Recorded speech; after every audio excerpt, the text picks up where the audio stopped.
নমস্কাৰ মৰম বন্ধু বান্ধৱীসকল আজি আমি তোমালোকক ডিব্ৰুগড় ডিষ্ট্ৰিক্টৰ হাফেলি এক্সামৰ ৰুটিনখন লৈছোঁ ক্লাছ 9 and 10 2022 চনৰ হাফেলি এক্সামৰ ডিব্ৰুগড় ডিষ্ট্ৰিক্টৰ তোমালোকৰ ৰুটিনখন লৈছোঁ প্ৰথমতে তোমালোকে ৰুটিনখন দেখি ল'ব আছে স্ক্ৰীনত যে 22 ছেপ্টেম্বৰ 2022 তাৰিখ তোমালোকৰ 9 থাকিব পিছবেলা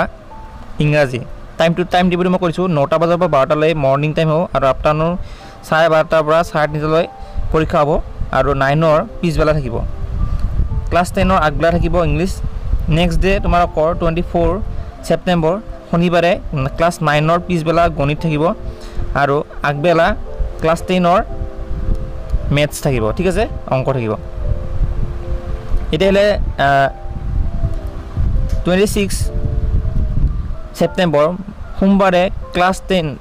9 পিছবেলা social science আৰু আগবেলা ক্লাছ 10 social science মানে ক্লাছ 10 খিনি আগবেলা পৰীক্ষা হ'ব আৰু ক্লাছ 9 খিনি পিছবেলা তোমালোকৰ পৰীক্ষা হ'ব 27 তাৰিখে তোমালোকৰ 9 তোমালোকৰ MIL পিছবেলা থাকিব আৰু আগবেলা তোমালোকৰ ক্লাছ 10 পৰীক্ষা থাকিব MIL অসমীয়া তাৰ পিছত 29 ছেপ্টেম্বৰ তোমালোকৰ ক্লাছ 9 জেনেৰেল সায়েন্স পিছবেলা থাকিব ক্লাছ 10 আগবেলা থাকিব জেনেৰেল সায়েন্স আৰু ইলেক্টিভ সাবজেক্ট 30 ছেপ্টেম্বৰ 2022 তাৰিখ শুক্ৰবাৰে ফ্ৰাইডে ঠিক আছে তোমালোকৰ ইয়াত লেখা জুনিয়া কৰি ইলেক্টিভ সাবজেক্ট থাকিব পিছবেলা আগবেলা থাকিব ক্লাছ 10 ইলেক্টিভ সাবজেক্ট আৰু বাকি তেওঁলোকৰ পৰা একো দিয়া নাই আৰু যদি তোমালোকৰ স্কুলৰ পৰা যদি পইচা কথা কৈছে পেপাৰ এইখিনি তোমালোকে স্কুলত খুলি ল'বা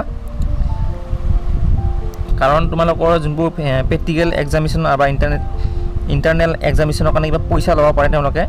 ঠিক আছে 70 টকা বা 45 টকা মান ল'ব পাৰে এইটো তোমালোকে খুলি ল'বা এক্সাম ফিজ কিবা দিব লাগিব নেকি এইটো খুলি ল'বা আৰু ভিডিঅ'টো চাই ভাল লাগিছে তেনেহ'লে লাইক কমেণ্ট কৰি নাপাহৰিবা নেক্সট ভিডিঅ' পাম ধন্যবাদ